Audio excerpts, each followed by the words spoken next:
Hi guys, welcome to another episode. Today my guest is Dr. Kristen Liesch. Dr. Kristen is a co-CEO, I take it right, as a Tidal Equality. And what we've gone through with the COVID and what's going on out there right now, the work you've been doing on the Tidal Equality website, I checked out some of the projects, very impressive work by your team. And I'm looking forward to a discussion and learning about equality and what the issues are, what the opportunities are. So thank you so much for your time, Kristen, and welcome to the show. Thank you so much for having me, Gurmeet. I'm really excited. Okay, if you can walk us through quickly, what's the Tidal Equality about? What do you do there, and go from there. Absolutely. So Tidal Equality is not your average diversity and inclusion consulting firm, and you would have seen that if you'd visited our website. We're essentially a strategy business working to empower people and organizations who have the courage to make change when it comes to equity and inclusion. And we do that through strategy development, but we also do that with I've got window blowing here. A practice that we teach folks to use in their day-to-day work and decision-making called the equity sequence, which if you're familiar with things like lean or agile, it's in the same kind of bucket as process improvement, but with equity at the core of it. So that's a little bit of what we do. We work across all kinds of organizations and sectors in North America, Europe, UK, and beyond, and really, really enjoy working with leaders who, like I said before, have courage to look under the hood at what's going on in their organizations and in their markets, and the courage to do something about it to make the world a bit of a more equitable place. Interesting. So when we talk about equality, are we talking about gender equality? Are we talking about the ethnic equality? What area specifically are we talking about, or is everything included? Here's the thing that you'll probably know, Gurmeet, is that we don't all just like live one kind of existence, right? I'm a woman, and I'm also a single parent, and I am also with a blue collar background. I mean, the types of identities that we can each inhabit or express, they don't even stay the same from one period in our life to another. And the fact of the matter is, inequality can express itself in so many different ways that may be unpredictable. In an organization, people might have unequal experiences depending on what business line they're in, depending on the manager that they have and what kind of managerial style they exhibit. So we are really curious about how inequality shows up inside a given organization or sector, because we know that it's going to surprise us. And the only way to really find it is to get curious and hear from the people who live and work in an organization, sector, or community about how inequality exposes itself. So assuming that, looks like a lot of universities and, colleges, they put a lot of emphasis on for the recent curriculum, I saw that they put a lot of emphasis on equality. They teach kids very well. So a lot of that, that issue, I would assume, from my understanding, could be just common sense that you just don't do this, you don't look at that way. So what do you see the biggest challenges in any specific area you see that, companies after companies going and those, struggling with this, some sort of like unique challenges, or what do you see the more issues are from your practice?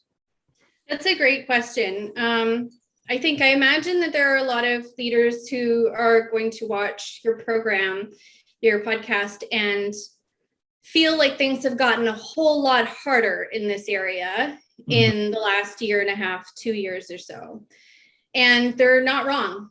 For the last couple of decades, when we think about the corporate world, it's been pretty easy to do tick box things like I'm going to provide unconscious bias training to my staff, or we're going to celebrate different cultural events and celebration days, or we're going to provide a mentorship program to women towards leadership, right? Like really tactical things have been pretty simple and easy to implement, and have, gotten organizations and leaders social capital for doing it. It's been to the benefit of the brand. I mean, it's right now it's Pride Month, and if you go on LinkedIn, you see all kinds of organizations with their Pride version of their logo. But in the same way, these days, in the last year and a half, with the COVID-19 pandemic exacerbating the inequalities that already existed and making them worse, and with the Black Lives Matter uprising, really bringing, in particular in the US, the attention to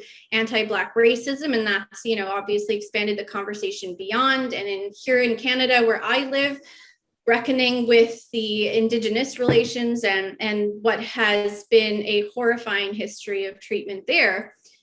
What we have is a society full of people that are much more aware now of the difference in their business between performative action and actually changing the systems that exist there that are inequitable. So 5 years ago, a candidate looking at a business might have asked themselves, well, do they have a mentorship program here? Do they have, any diverse representation in middle management or at leadership? They might have been looking at those things. And today people are asking, okay, it's nice that you're flying your pride flag during Pride Month, but are your promotions processes transparent here? Can I see if I have an equal opportunity to succeed alongside my colleagues? Or, what can I read on Glassdoor about whether you really believe in advancing women or people of color and other underrepresented people? So we're living in an era now where people are pretty savvy and they can see behind the window dressing. And that comes as a real challenge to leaders who for a long time have gotten by on window dressing and making things look good, but behind the scenes, it's just status quo, autopilot from who knows how many years with the same processes in place that have always been there. And so I think that leaders are being held to task to really demonstrate how they can leverage the power at their disposal as leaders of organizations and sectors and so on, how that they can pull levers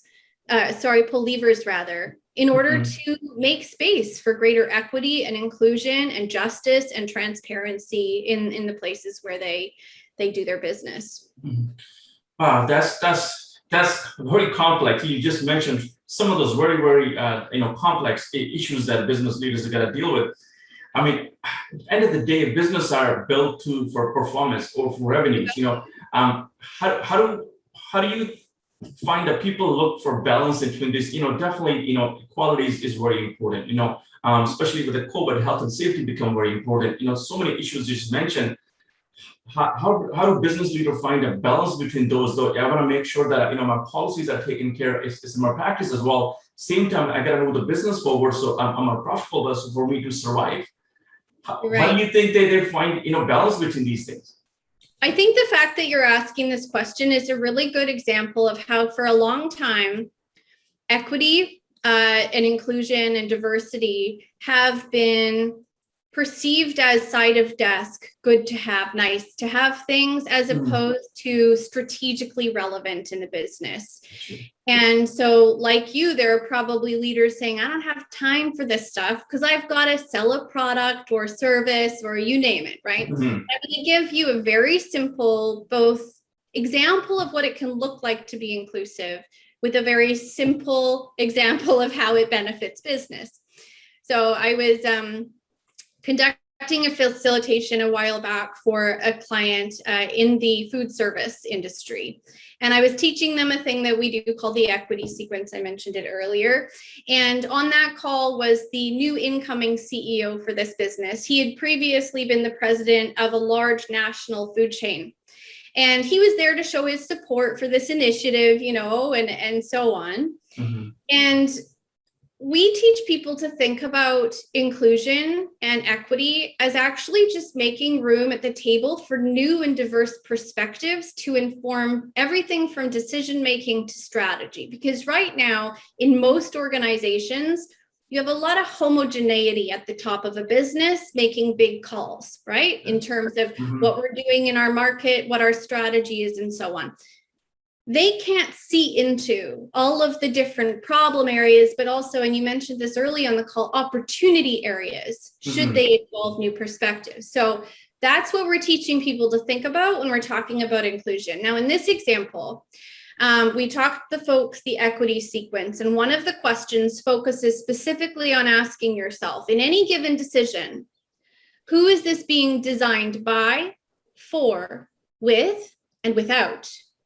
Yeah. And this leader stopped everyone in the middle of the session and said, if I'd had these questions in my back pocket 5 years ago, I would have saved myself 18 months and more than $1 million. And I said, okay, tell us more. He said, well, myself and a VP, we designed a layout for a franchise of our restaurant. Spent a bunch of money, spent a bunch of time, built out two new restaurants, and then invited franchisees in to check it out.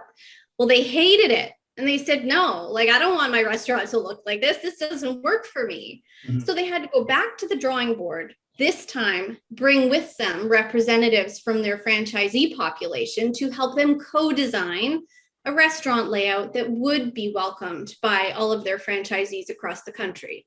Yeah. This is an example of inclusive decision-making, because when a small group of people make decisions or designs, you can think about products, communication services, when a small group of people make decisions and designs for a broad number of people who are different from them, with different perspectives, different lived experiences, it is actually a risk. You actually have the risk of not fully serving the populations, the markets that you could tap into if you took an inclusive approach. You can innovate when you make it an inclusive innovation. Yeah.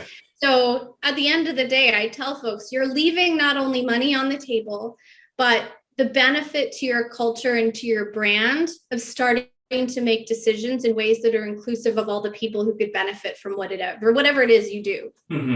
Yeah, what better way of building brand if you can include that into part of your brand development? I mean, what is a better way of building brand than including these components in it? You got it, 100%. Okay. So how about let's talk about cancel culture as well. It just adds another complexity to what we're just talking about. There are so many equality issues, but now cancel culture is going on in the US right now. It's also part of our Canadian, in the market as well. So where do you see the impact that comes in on equality from a cancel culture standpoint? Well, I mean, it's obviously real, like it's happening. And I think, I know that I've come across a lot of leaders who have felt paralysis, basically, right? Like they're being asked to take a stand on something as the representatives and spokespeople at the top of their organizations. And yet they're really afraid to show up because they're afraid of saying the wrong thing or being caught out for having something in their past that's incongruent with what they're trying to say. And here's where the opportunity lives. And I know we talked about this a bit before we started the call. Leaders are often asked to show up or expected to show up as experts in their business, experts about their market, about their strategy, experts on how their internal processes work and what's going on. And so they feel like they need to show up as experts when they talk about social issues, social justice issues, and so on. But the fact is, the way we will make change in the world on these issues, whether you actually care to make the change or not, is going to be through a continued process of curiosity and learning, listening to and learning from people who have lived experience of bias, discrimination, and inequality.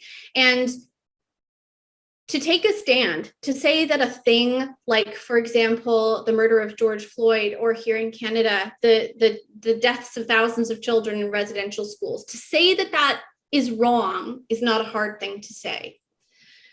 But to show up and model what it means to be on a journey of learning about how to show up in a way that is more supportive and engaging with these problems means showing up differently than what you've been expected as a leader. It means showing up and saying, what I'm about to say is probably going to be imperfect. And I'm probably going to learn a thing tomorrow by someone with a different lived experience than me, who's going to give me another aha moment. And in fact, I'm going to pursue a continuous journey of aha moments so that I can keep showing up in ways that not only acknowledge what's going on in the world and in my community and my organization, but so that I can start pulling levers of power as a person in leadership to start affecting change.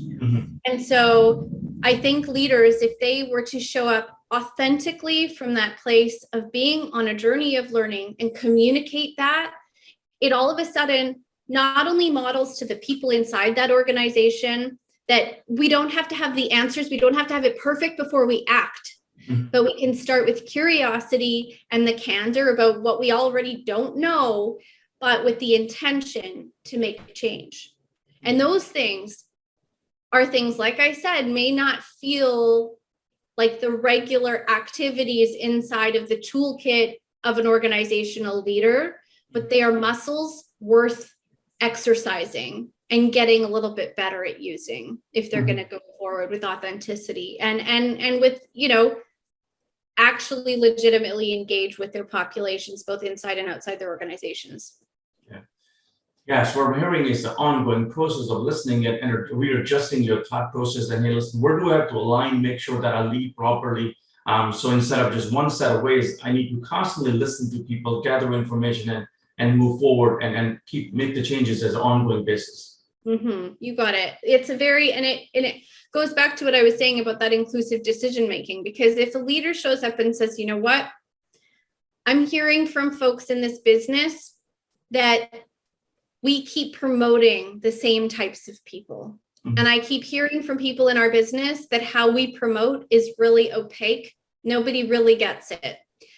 Now, if they show up and say, I've heard it, thank you very much, and that's the end of the story, they're probably going to be in trouble. But if they show up and say, I've heard what you've said about promotions in this business, and now I'm going to hear about how it's experienced inequitably by various types of people, and then we're going to change our process, that is how to not only build your culture and the culture of trust, it's that actually making that change is going to diversify your business and empower you to connect with communities and markets out there that you're currently not serving.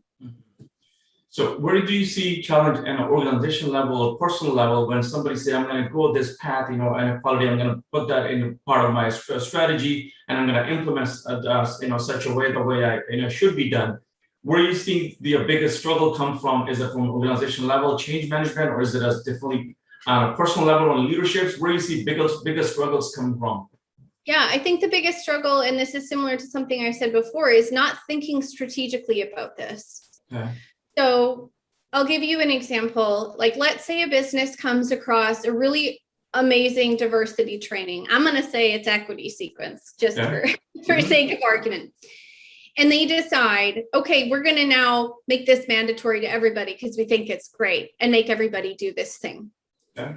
Put that aside for a second. If a business were implementing a technology change, if you're adopting a new technology, is that how it happens? Do you make everybody do it all at once? No, you usually pilot it somewhere, right? You usually get some champions on side who really love this new technology, and they're going to try and, get their team on board first. You go through a process of buy-in with your business if you think it's a value and you eventually want it adopted by everyone, right? That's a strategic thinking process around change. But folks don't tend to apply strategic thinking to a diversity initiative or an equity initiative. They either put it on the side of the desk where it can't make any difference, or they make everybody do a thing. And when you do that, like, I'll ask you, Gurmeet, if I said to you right now, you have to go outside and buy ice cream from an ice cream truck, you have no choice. Yeah. Just the fact that I'm telling you have to do it, it's going to be like nothing, right? Same thing happens. If something's great, when we make people do it, they bristle. There's resistance. And why would you ever want to head, straight on into resistance? You have to think strategically about how you do these projects. So how about personal challenges? And I know a lot of my colleague business leaders, they always struggle. So, before COVID, we manage people differently. We put them in a room and we manage people that way, communicated that way. When we work from home, so now half our workforce is in office, some are in so we have a decentralized work environment. So, leaderships have to sharpen some skill set, how I'm going to manage team going forward. So they're changing that. Now we're changing on the equality side as well. I may have to sharpen my skill set a little bit, how I'm going to approach that, how I'm going to communicate to my people as well, right? And now we're talking cancel culture, there's different skill set. So it's constantly skill refreshment for business leaders. Where you see personal challenge, a lot of people, business leaders are up for challenge, or they're finding some setbacks, because that's a big commitment on a leadership level that, I need to get new skill set, or I need to figure out how I'm going to communicate and how I'm going to interact with my staff so I can lead effectively? Where you see personal struggles with the leaders there? I see it when there's a reluctance to be collaborative. So, like you said, especially right now with where we're headed with the future of work, remote work first, all these sorts of things, if leaders think that they can design what that's going to look like, what the future of work is going to look like, and how communication is going to work, they're going to fail. Mm-hmm. But if they're going to co-design this future with their people and their teams, they're going to succeed. And I'll give you another example.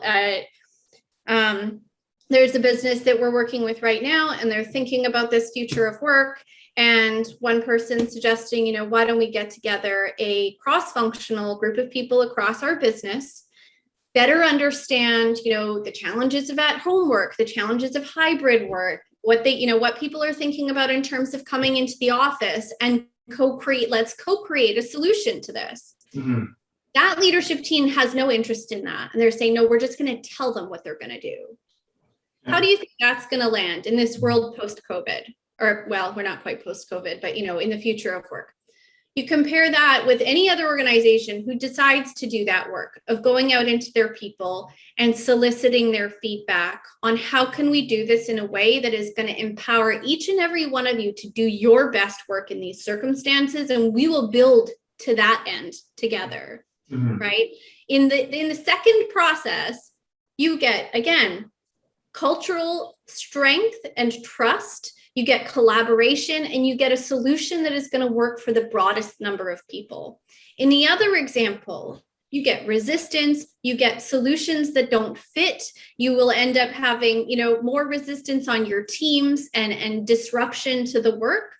So really, this is what we're talking about when we're talking about equitable and inclusive decision-making and design. And I hope you're starting to see when we do this inclusively, where we equalize voices and provide folks the opportunity to share their perspectives, that's equity, that's inclusion. And when we action on that, we get a better result for everyone.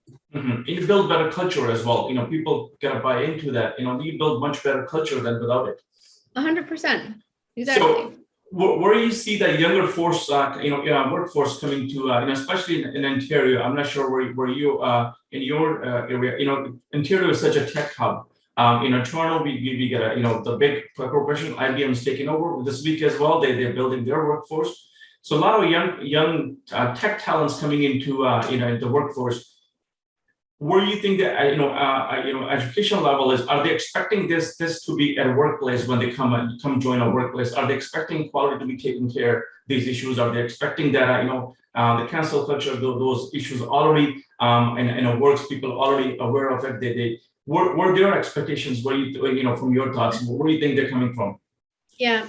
Well, and we're lucky to have our fingers on the pulse of a lot of people who care about these issues.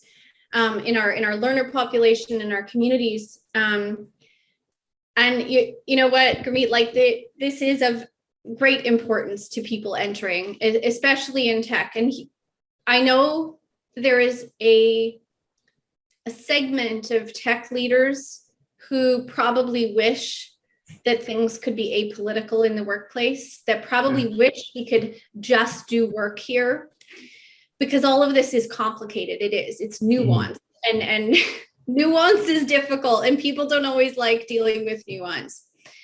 But we are not working in the 1950s anymore, where people have the luxury of separation between work and life. Like, we are literally, we are each in our homes. We've got our pets and our children. We've got our work following us everywhere. So work and life are mixed up together.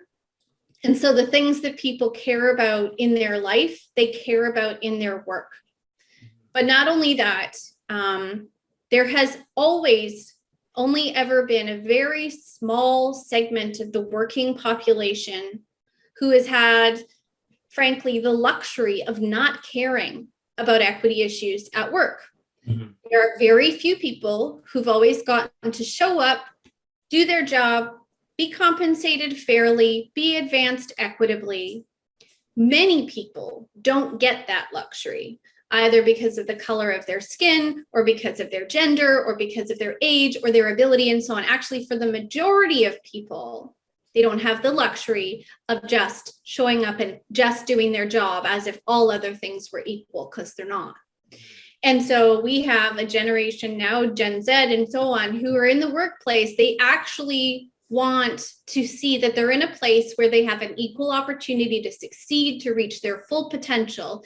That doesn't mean that everyone gets to be CEO. What that means is that everyone has some transparency. They can see how they can advance. They see how they can succeed. Their voices matter the same as the person sitting next to them. And so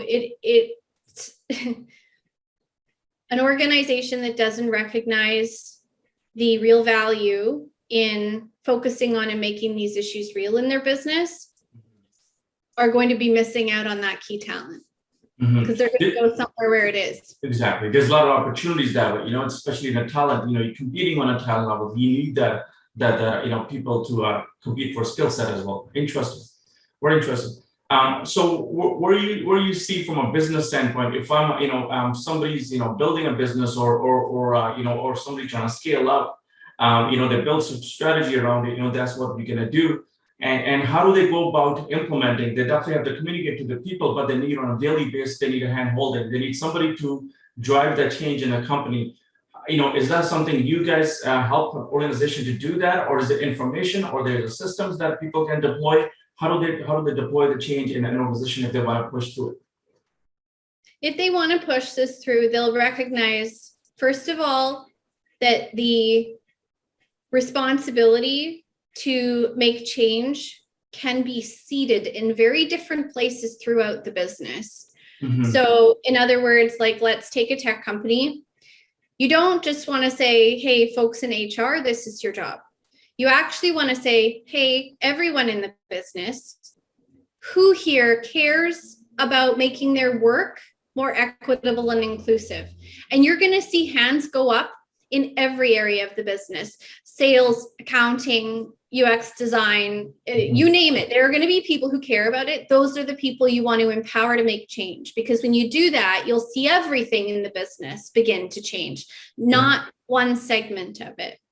And then the other suggestion I have is to take this out of the realm of looking at the individual and the individual problems and the individual biases of people, and look inward at your systems and processes, everything from product design to communications. Yes, HR processes, people processes too. I've talked about promotions a couple of times on this call. But basically, all the things that we do, if we're doing them status quo, we're also actually doing them inequitably, because we do not yet live in a world where equality is the status quo. We have all kinds of systems and processes that have built up in the world of business that exclude people and voices. And so we have massive opportunities to transform those things to be inclusive and innovative in that way. And so again, those are the two things. First of all, identify your natural champions across the business. And number two, empower them to take a look at what it is that you do and how you do it that could be transformed for more inclusion. I see. Any idea, generally speaking, when a company try to start to go that route, is I need to build that into what they look for in terms of life cycle, how long it takes to see before they start seeing the result out of it, the outcome out of it, people buy into it. Now everybody's on the same page. Any idea how long it usually takes, or is it all based on leadership style? How fast can you implement it? Well, I'm smiling because this morning I had a lovely call with the COO at Virgin Media O2 in the UK. Virgin Media has been one of our biggest clients and raving champions for our equity sequence program. And we've got a blog article on our website with Jeff, and he will tell you that the change that our process made, the evidence started to show up like that. Wow. So you really just have to empower your people with the right tools to make change, and you can see the evidence, you can see the impact right away. But those tools are hard to come by. There has been very little innovation in the diversity space for the last 30 years or so. And so you've got to look hard for those innovative tools, because frankly, the types of tactics that have been used for the last 30 years look like unconscious bias training or other diversity trainings. I mean, in the US alone, people spend 10 billion plus a year on diversity training, and yet there has been very little evidence that actually goes to make any systems change. So if you've got the right tool in your tool belt, you can start to make change pretty quickly. Very interesting. So where you see that, a couple of years ahead, and how do you help out companies? I was going to ask, Tidal Equality, how do you engage with the companies? The companies, watching our podcast, they're looking for information. How do you help them out? How do you coach them? How do you engage with the companies, and how long does it take for the engagement as the general speaking? You got it. Well, I was telling you before about finding those natural champions for change in a business who want to make equitable change. We tend to work with a small group like that. They're usually 2.5% of the overall population of a business. And we just teach them the equity sequence, and then we set them free. Because this really is a process improvement practice that creates innovative, inclusive design and decision making. And so what we try to do is empower those types of people with the equity sequence practice, give them a little bit of support as they get it going, and then let them go because they start to make the change. And so our support is really in seeding the practice, sometimes helping diffuse it a little with our consulting support. But really the goal for us at the end of the day is for every business to feel independently capable of making this sort of change on their own. Because while we're consultants on the outside, we don't understand your business, you understand your business, and your people understand their decisions. They just need a new framework through which to be doing what they do already and do it better. Is that a big change they have to implement when they go through the framework? They're working with you, are they looking to start looking at product design or service design, or is it a big change, or is it easily integrated to what they're currently doing? When we teach people to use the equity sequence questions, they're 5 simple questions. You don't have to have special education to be able to use them or anything like that. You can run these questions in 20 minutes. Some people, even in the course of just learning the questions, managed to transform a thing. I can think of, for example, one of our product businesses. They added a completely new feature to one of their products that was discovered as an innovation just by learning the questions.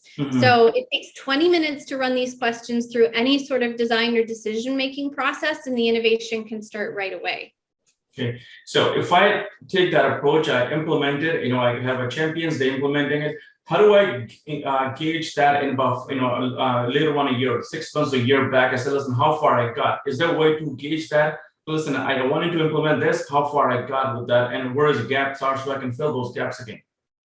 Yeah, you have to have your finger on the pulse of where the decisions are being made. So, for example, if you've empowered someone in, let's say, PR and communications with equity sequence, and they apply equity sequence in the design of a commercial campaign, you're going to be able to compare the outcomes of that campaign to previous campaigns that haven't been used with the equity. The equity sequence hasn't been used in their design. And so you can see that kind of result. If you apply it, for example, to a people process like promotions, if you already understand and have data around who gets promoted when and at what rates and so on, then you can measure the effects of after you've applied the equity sequence to that process, right? You can measure it.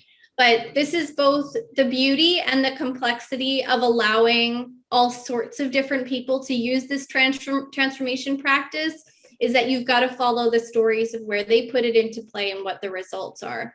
Now, if it's more broadly adopted and diffused across a business, you'll see it in your business outcomes inside a year.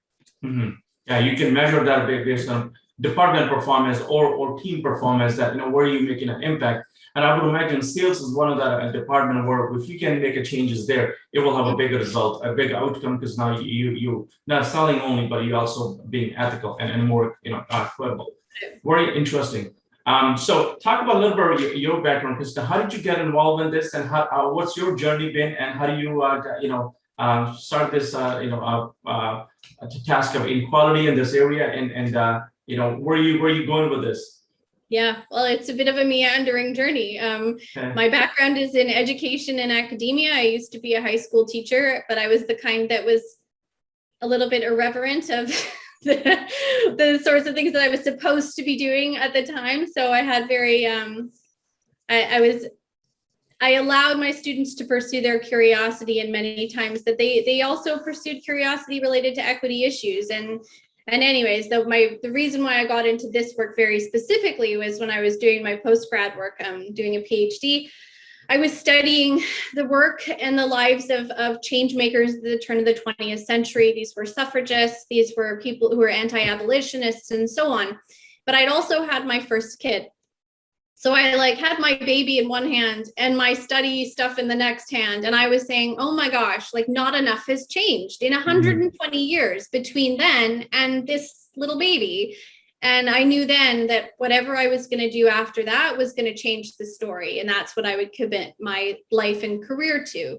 But what I also knew, and what I had learned from my previous career in education, was you can't expect people to make change to how they do things unless you make the framework for change really accessible.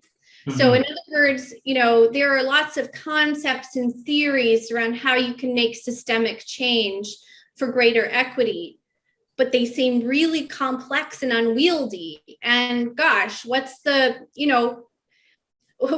person who runs a rural theater in the Midwest of the US supposed to do with that, right? So whatever it was that I was going to bring to the world, and I do this together with my co-CEO, Anna Duergully now, is we knew that whatever we were going to empower people with had to be accessible, and it had to work for everybody, regardless of your background, your education, whether you know about equity issues or not. It had to be something that could be put into play in every decision, in every design, by just about anybody.